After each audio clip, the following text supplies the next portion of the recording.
है. जब तक हमारे अंदर ताकत है हमें अल्लाह से मांगते रहना है. अब मैं इसका आपको पर्सनल एग्जाम्पल बताती हूँ. जब 2012 में मैं बिग बॉस से निकली थी और उससे पहले भी ऑफ कोर्स मैं काम करती थी, पैसा था, बट पता नहीं क्या हुआ जो 2013 से मेरा पहला उम्रा का सफर अल्हम्दुलिल्लाह शुरू हो. अब सफर तो शुरू हो गया, तो जब मैं वहां जाऊं ना, मैं 2000 अल्हम्दुलिल्लाह 13, 14, 15, 16, 17 5 साल अल्लाह ने मुझे अपने घर बुलाया, मेरे घर वालों के साथ बुलाया.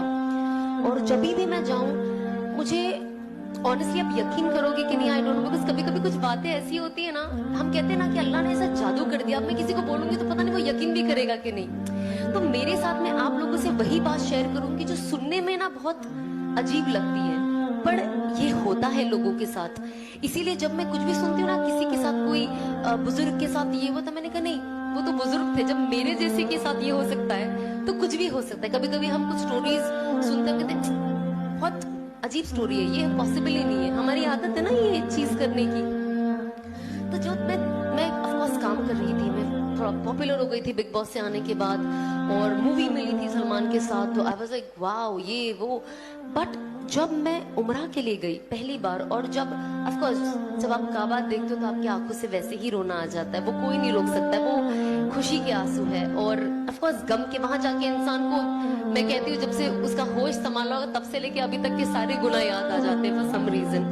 तो जब मैंने पहली बार काबा देखा, और मुझसे पहले ही कहा गया था कि जब आप पहली बार काबा देखो ना, तो अल्लाह से खूब दुआ मांगो, खूब दुआ मांगो, और हर वो चीज मांगो जो आपके दिमाग में आती है. और मैंने सोचा जब मैं जाऊंगी तो मैं अल्लाह से मांगूंगी कि अब जब मैंने काबा देखा है, तो लोग कहते हैं कि जो मांगो काबा पहली बार देख के दुआ कबूल होती है, दुआ तो हमेशा कबूल होती है. बहुत सारी ये रिवायतें ना मैंने अपनी लाइफ में तोड़ दी. मैंने कहा सब मनगढ़ंत कहानियां बंद करें, लेकिन आप तो काबा सिर्फ देखने में ही अल्लाह की कितनी, कहते 20% रहमतें उतरती है, जो ओवरऑल ये फजाइल अमाल में है, वॉल्यूम 2 में. अभी मेरी नई तालीम हो रही है तो थोड़ी बहुत ऊपर नीचे हो जाता है, प्लीज माफ कर देना. आई एम श्योर आप लोग मुझसे बहुत ज्यादा जानते हो. मतलब वो होता है ना, टीचर के आगे बच्चा बोल रहा है, वही बात है. तो बस आप लोग सब मेरे टीचर हो, और मैं कोशिश कर रही हूँ सीखने की और बोलने की. जब मैं बोलती हूँ तो मुझे याद हो जाता है और पक्का. और आप लोगों को हर चीज बताने का सिर्फ यही नजरिया है कि वो अमल में अपने अंदर ले आऊं, क्योंकि हमको सबको शैतान से बचना है मरते दम तक. तो जब मैं वहां गई ना, तो मुझे ऐसा लगता था, पहले मैं जाऊंगी ना, मैं कहूंगी और पिक्चरें दे दे अल्लाह मियां मुझे, और काम दे दे, और पॉपुलर कर दे. मेरे दिमाग में यही था. पर अब यकीन नहीं मानोगे, जब मैं गई और मैंने पहली बार काबा देखा, मेरे दिल से ये दुआ निकली कि अल्लाह मुझे हिदायत दे दे.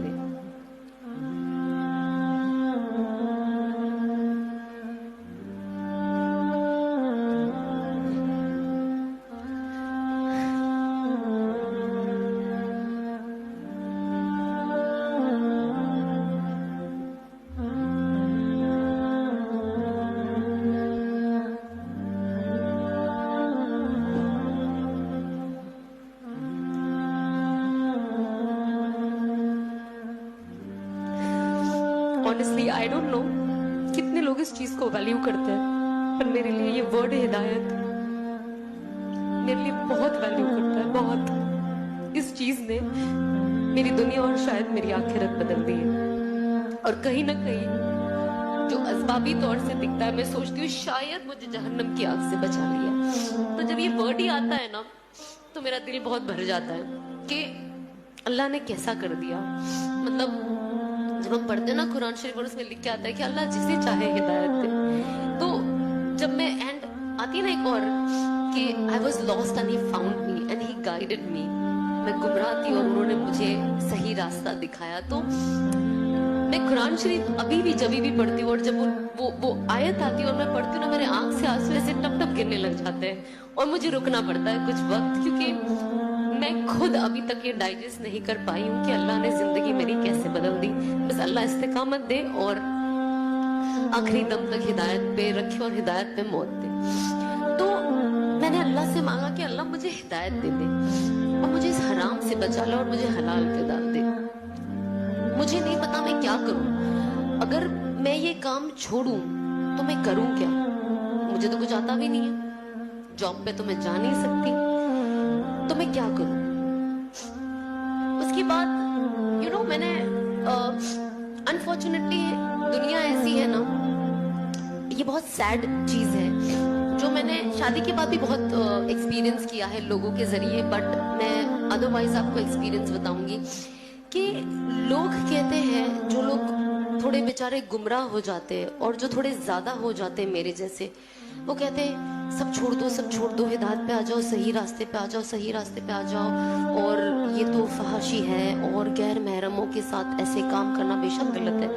बट जब इंसान सुधरना चाहता है और अपनी जिंदगी सही करना चाहता है, तो फिर वो उनके ऊपर अपने तानों की बारिश कर देते हैं कि इंसान उल्टा पैर भाग जाए, कि भले मैं सीधा हो जाऊं लेकिन मुझे लोगों को नहीं बताना है कि यार मैंने अल्लाह ने मुझे हिदायत की तौफीक दी, क्योंकि लोग मेरा मजाक बना रहे हैं और शायद इनकी वजह से ऐसा ना हो कि मैं वापस जहां से आई हूं मैं वहां चली जाऊं, क्योंकि इंसान कमजोर होता है ना। इंसान ताने, आज हम घर में ताने सुनते हैं तो कैसा लगता है कि घर से भाग जाओ, होता है ना कभी कभी फीलिंग, भागना नहीं है बट वो फीलिंग आती है ना एक इंसान को। तो जब इतनी सी चीज पे जब आपकी अम्मी आपको कुछ बोल दे या कुछ ऐसा हो जाए तो इंसान सोचता है यार कितना, क्यों ऐसे यार, मुझे क्यों ताने दे रहे हैं, इंसान कितना रोता है। तो आप सोचो जो इंसान चेंज होकर आता है, जब उसके लिए ये सब बोला जाता है तो वो चीज लेना, एक्सेप्ट करना बहुत मुश्किल हो जाता है, और बहुत, क्योंकि वो ऑलरेडी इतना इमोशनल होता है